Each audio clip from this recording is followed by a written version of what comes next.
بطل طبعا كابتن زينب الصاوي. كابتن زينب الصاوي،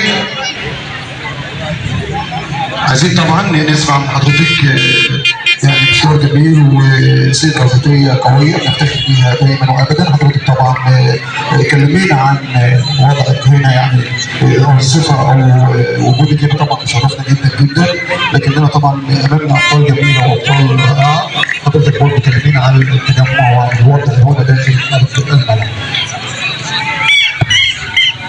زينب الصاوي مدربة منتخب مصر بطلة العالم في الكاراتيه جوي.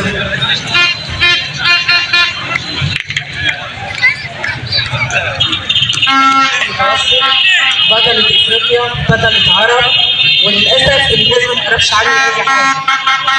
انا بلعب بمركز شباب المنزله. انا ما كنتش اقدر بيخرجوا ورفعت علم مصر في المحافل الدوليه اكثر من كم مره. بطلة العرب في البطولة العربية للجامعات، جبت أول وجبت ثالث جامعة. تم اختياري مدربة لمنتخب مصر مرحلة الأشبال ولاد وبنات. الحمد لله كان في بطولة في دبي من حوالي أسبوعين، الحمد لله حققنا فيها نتائج كويسة. ده باسم منتخب مصر وتحت اسم مدير فني نادي اتحاد المنزلة.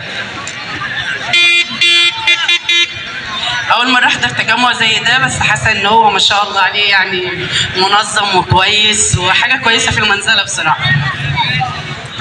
طبعا يا استاذ كابتن زينب، ما حدش بيتكلم عليك ازاي، احنا عارفينك طبعا وما شاء الله حاجه مشرفانا وحاجه جميله جدا، والف الف شكر يا كابتن، متشكرين جدا على اللقاء ده.